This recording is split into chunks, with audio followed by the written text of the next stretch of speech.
தொழுக முடியாது. இதற்கு ஹதீஸ் தேவையில்லை. ஹதீஸ் வந்தது இப்போ உதாரணமாக இமாம் புகாரி ரஹ்மத்துல்லாஹி அலைஹி பிறந்ததே 194 ஹிஜ்ரையில் தான். அப்போ ரசூலுல்லாஹி ஸல்லல்லாஹு அலைஹி வஸல்லமுக்கு பிறகு 200 வருடம், கிட்டத்தட்ட 200 வருடங்களுக்கு பிறகு வரக்கூடிய புகாரி இமாம் அதுக்கு பிறகு எழுதிய புகாரி நூல் பார்த்து யாருமே தொழுகவில்லை. அந்த 200 வருடங்களும் மக்கள் தொழுதுட்டு இருந்தது. முஹம்மது முஸ்தபா ஸல்லல்லாஹு அலைஹி வஸல்லம் எவ்வாறு காட்டி கொடுத்தாரோ அவ்வாறு சஹாபத்து தொழுதுட்டு இருந்தார். அந்த சஹாபத்தை பார்த்து தொழுதுட்டே இருந்தார். அதுக்கு பிறகு 1400 வருடங்கள் இப்பொழுது ஆகுது. அதுக்கு மேல் உள்ள வருடங்கள் ஆகிவிட்டது. அந்த 1400 வருடங்களில் ஏதாவது ஒரு நாளில் இப்போ இருக்கிற அந்த தொழுகை மாற்றியதாக சரித்திரத்திலிருந்து, ஹிஸ்டரியிலிருந்து நாம் எடுக்க முடியாது. 1400 வருடங்களுக்குள் ஏதாவது ஒரு நாளில் சஹாபத் இப்படி தொழுது வந்தது, இவ்வாறு தான் தொழுது வந்தது, அதுக்கு பிறகு இந்த தொழுகை மாற்றி வேறொரு விதமான தொழுகையில் மக்கள் ஈடுபட்டார்கள் என்பது தெளிவான நிலைமையில் நிரூபிக்கக்கூடிய எந்த ஒரு சான்றும் உலகத்திலிருந்து எங்கேயும் காட்ட முடியாது. அப்போ ஒரு தடையில் இன்றி இதுவரைக்கும் நடைமுறையில் வந்த ஒரு விஷயம் அதுதான் சுன்னத்து. அது ஹதீஸ் இல்லாத காலத்திலும் இருந்தது. பிறகு ஹதீஸ் அறிஞர்கள் ஹதீஸுகள் தேடி எடுத்து இந்த நடைமுறையில் இருந்த விஷயத்தை ரசூலுல்லாஹி ஸல்லல்லாஹு அலைஹி வஸல்லம் வார்த்தைகளில் அது இருக்கிறதா என்பது கூட ஆராய்ந்து அதுக்கு இன்னொரு சாட்சி கூட கொடுக்கப்பட்டது. குர்ஆன் என்ன சொன்னதோ அது ரசூலுல்லாஹி ஸல்லல்லாஹு அலைஹி வஸல்லம் செயல்படுத்தினார்கள். அது சஹாபத்தை பின்பற்றி வந்தார்கள். அந்த பின்பற்றி வந்தது ரசூலுல்லாஹ் இவ்வாறு தான் கூறியிருக்கிறாரு என்பது சம்பந்தமாக ஆய்வு செய்த ஹதீஸ் அறிஞர்கள் அது சம்பந்தமாக ரசூலுல்லாஹி ஸல்லல்லாஹு அலைஹி வஸல்லம் வாக்குகள் கூட சேர்த்து நமக்கு மூன்றாவது ஒரு சாட்சியம் கூட கொடுத்தார்கள்.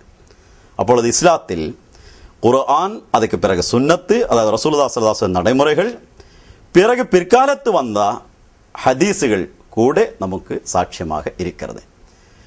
எவ்வாறு குர்ஆன் இருக்கிறதோ அதே போன்று சுன்னத்தும் இருந்தது. குர்ஆனுக்கு அல்லாஹ்வுடைய பாதுகாப்பு கிடைத்தது போன்று சுன்னத்துக்கும் பாதுகாப்பு கிடைத்துள்ளது. எந்த ஒரு தியரிக்கல் விஷயம் இருந்தாலும் அதனுடைய பிராக்டிக்கல் தேவை இருக்குது. குர்ஆனில் ஒரு தியரி சொன்னால் அதுக்கு பிராக்டிக்கல் முஹம்மது முஸ்தபா ஸல்லல்லாஹு அலைஹி வஸல்லம் நடைமுறை தான் என்பதும் குர்ஆனில் இருக்கிறது. அந்த பிராக்டிக்கல் நாம் எடுக்க வேண்டும். நான் கூறி வந்தது, குர்ஆன் மட்டும்தான் எடுப்போம் சொல்லக்கூடிய மக்கள் குர்ஆன் மட்டும் எடுப்போம் என்று சொன்னதுக்கு பிறகு குர்ஆனில் ஒரு சில கட்டளைகள் நாம் எடுக்க மாட்டோம் என்று சொன்னது மாதிரி தான் இருக்கிறது. காரணம், குர்ஆனில் உள்ள கட்டளை முஹம்மது முஸ்தபா ஸல்லல்லாஹு அலைஹி வஸல்லம் எவ்வாறு நடைமுறைப்படுத்தி காட்டினாரோ அவ்வாறு நாம் பேண வேண்டும் என்பதுதான் குர்ஆனுடைய கட்டளை. அதன் அடிப்படை நாம் இஸ்லாத்தை புரிய முடியும். ஸலவாத் ஓத வேண்டாம் என்று சொல்லக்கூடிய மக்கள், அதாவது ஒரு குறிப்பிட்ட சொற்களில் ஹதீஸில் வந்ததினால் நாம் சொல்ல மாட்டோம் என்று சொல்லக்கூடிய மக்கள் எவ்வாறு ஸலாத் ஓத வேண்டும் என்பது கூட காமிக்க வேண்டி இருக்குது. நாம் எப்படி என்றால் முஹம்மது முஸ்தபா ஸல்லல்லாஹு அலைஹி வஸல்லம் மீது ஸலாத் ஓத வேண்டும் என்று, ஸல்லு அலைஹி அவர்கள் மீது ஸலாத் ஓத வேண்டும் என்று குர்ஆனில் உள்ள கட்டளை 33வது அதிகாரத்தில் 57வது வசனத்தில் நீங்கள் ரசூலுல்லாஹி ஸல்லல்லாஹு அலைஹி வஸல்லம் மீது ஸலாத் ஓத வேண்டும். அந்த ஸலவாத் என்பதுக்கு அரபி அஹ்ராரின் அடிப்படை பார்க்கும்போது சல்வுன் என்றால் அதற்கு இடுப்புக்கும் சல்வுன் என்று சொல்லப்படும். பைலாவி தஃசீர் பைலாவில் 2 இடுப்புகள் அசேர்தினால் ஸலவாத் என்ற வார்த்தையை உருவாயிட்டுள்ளது என்பது கூட அபிப்பிராயம் இருக்கிறது. அப்போ ஸலவாத் ஓத வேண்டும் என்றால் அதுக்கு இடுப்புகள் அசைய வேண்டும் என்ற அஹ்ராரின் அடிப்படை ஒரு அர்த்தம் கொடுத்து அதுதான் ஸலாத்துன்னு சொல்லலாம். ஆனால் குர்ஆன் சொன்னதின் அடிப்படை ஆகாது. குர்ஆன் என்ன சொல்றது, ரசூலுல்லாஹி ஸல்லல்லாஹு அலைஹி வஸல்லம் ஒரு கட்டளை கொடுத்தால் அந்த கட்டளை எவ்வாறு நடைமுறைப்படுத்தி ரசூலுல்லாஹி ஸல்லல்லாஹு அலைஹி வஸல்லம் காட்டினார்களோ அவ்வாறு நாம் அதே பேணி நடக்க வேண்டும் என்பதுதான் குர்ஆனுடைய கட்டளை.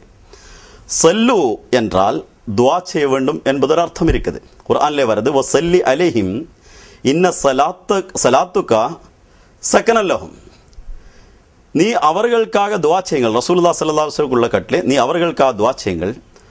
உம்முடைய துஆ, உம்முடைய பிரார்த்தனை அவர்களுக்கு அமைதி கிடைப்பதற்கு காரணமாகி திகழும்.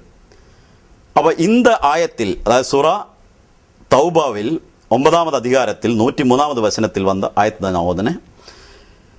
ரசூலுல்லாஹி ஸல்லல்லாஹு அலைஹி வஸல்லமுக்கு உள்ள கட்டளை, ரசூலுல்லாஹ் மக்களுக்காக துஆ செய்ய வேண்டும். அதில் ஸலவாத் என்ற வார்த்தை தான் பயன்படுத்தியுள்ளது.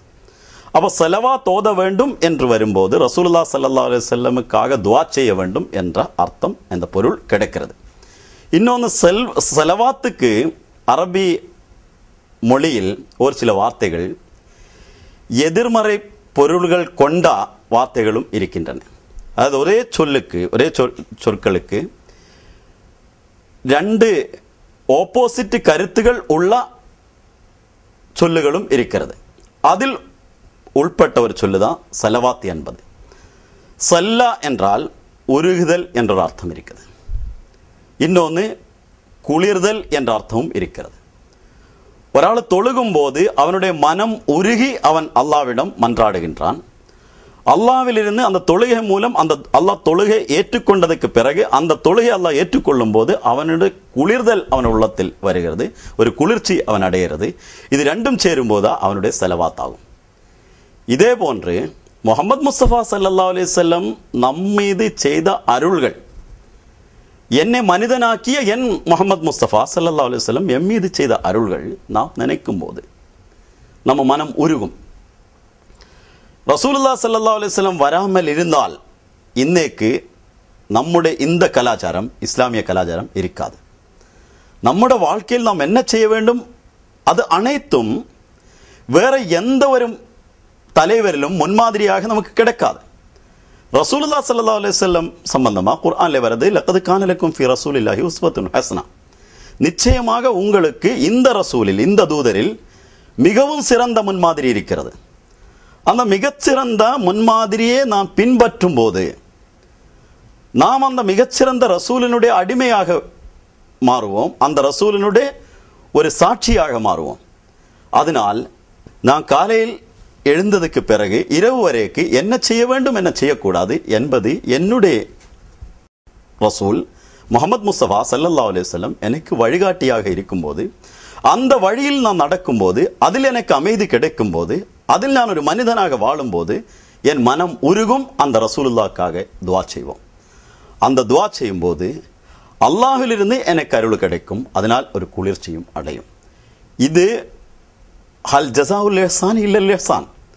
ஒரு ஆள் அருள் செய்தால் அந்த அருளுக்கு பதிலாக அருள் தான் நீங்க செய்ய வேண்டும் என்பது குர்ஆனுடைய கட்டளை. முஹம்மது முஸ்தபா ஸல்லல்லாஹு அலைஹி வஸல்லம் செய்த அருளுக்கு மட்டும் எந்த பிரதிபலனும் கொடுக்காமல், அதுக்காக எதுவுமே செய்யாமல் நன்றி காட்டக்கூடிய மக்களாக வாழக்கூடாது என்ற நிலைமையில் அடம்பிடிக்கவும் முடியாது. அதனால் ரசூலுல்லாஹ் ஸல்லல்லாஹு அலைஹி வஸல்லம் நம் மீது செய்த அருள்கள் நினைத்து நாம் ரசூலுல்லாஹ் மீது ஸலாத் ஓதுவோம், ரசூலுல்லாஹ்க்காக துஆ செய்வோம். அதுக்கு என்ன பலன் கிடைக்கிறது, என்ன விளைவு கிடைக்கிறது, அல்லாஹ்வுடைய வேலை.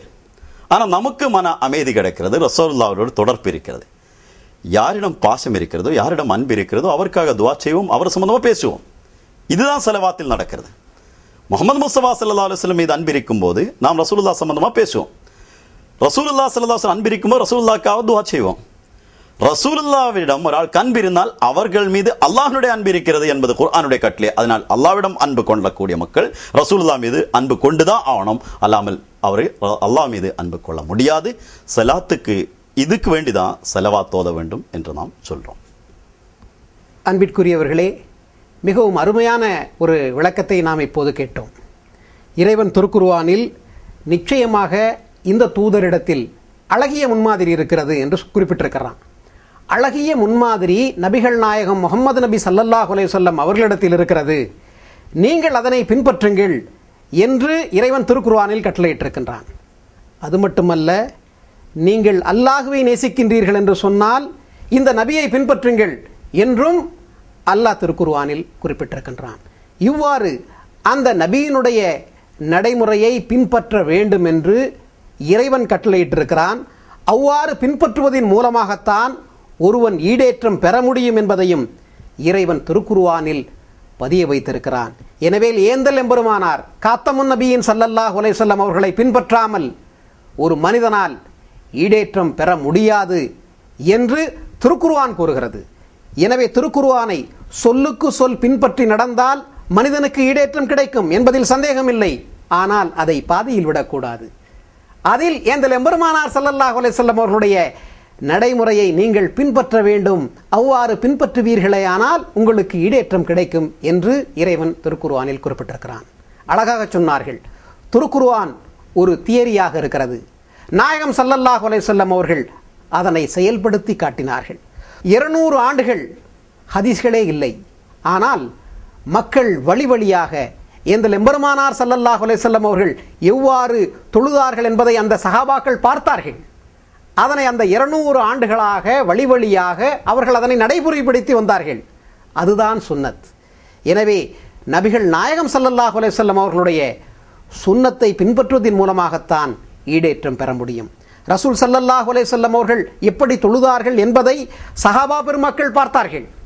இறைவன் அந்த சஹாபா பெருமக்களை பற்றி கூறியிருப்பதை இங்கு அழகாக எடுத்து சொன்னார்கள். அல்லாஹ் அவர்களை பற்றி திருப்தி கொண்டுள்ளான். ஹஜ்ரத் ரசூல் ஸல்லல்லாஹு அலைஹி வஸல்லம் அவர்களுடைய நபி தோழர்களிடத்தில் அல்லாஹ் திருப்தி கொண்டுள்ளான். அவர்கள் அவனை பற்றி திருப்தி கொண்டுள்ளனர். அவர்கள் அல்லாஹ்வின் கூட்டத்தினராவர். அல்லாஹ்வின் கூட்டத்தினரே வெற்றி பெறுபவர்களாவர் என்பதை கவனத்தில் கொள்ளுங்கள் என்றான். எனவே அந்த சஹாபாக்களிடம் அல்லாஹ் திருப்தி கொண்டிருக்கிறான். எனவே அல்லாஹ் திருப்தி கொண்ட அந்த நன்மக்களின் வழியில் மக்கள் வழி வழியாக அவர்கள் செய்ததை பின்பற்றி வந்திருக்கிறார்கள். எனவே கிட்டத்தட்ட 200 ஆண்டுகளுக்கு பிறகுதான் புகாரி ரஹ்மத்துல்லாஹி அலைஹி அவர்கள் இந்த புகாரி கிதாபை தொகுத்தார்கள் என்பதெல்லாம் எடுத்து சொன்னாங்க.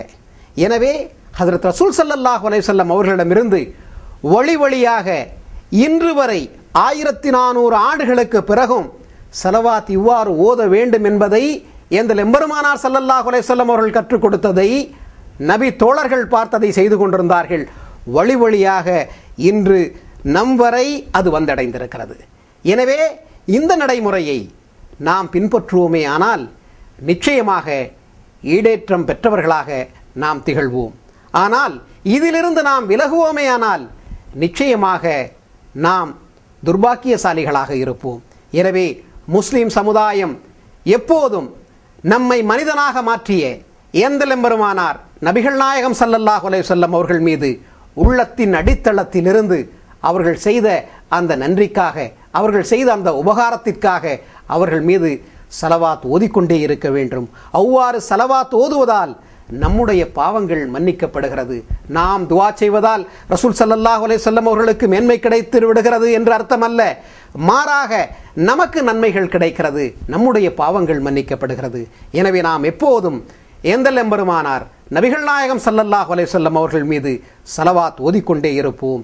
அல்லாஹும்ம ஸல்லி அலா முஹம்மதின் வ அலா ஆலி முஹம்மத் கமா ஸல்லைத அலா இப்ராஹீம வ அலா ஆலி இப்ராஹீம இன்னக ஹமீதுன் மஜீத். அல்லாஹும்ம பாரிக் அலா முஹம்மதின் வ அலா ஆலி முஹம்மத் கமா பாரக்த அலா இப்ராஹீம வ அலா ஆலி இப்ராஹீம இன்னக ஹமீதுன் மஜீத். அஸ்ஸலாமு அலைக்கும் வ ரஹ்மத்துல்லாஹி வ பரகாத்துஹு. صلي على حبيبنا صلي على محمد. اللهم صل على محمد وعلى آل محمد كما صليت على إبراهيم وعلى آل إبراهيم إنك حميد مجيد. اللهم بارك على محمد وعلى آل محمد كما باركت على إبراهيم وعلى آل إبراهيم إنك حميد مجيد.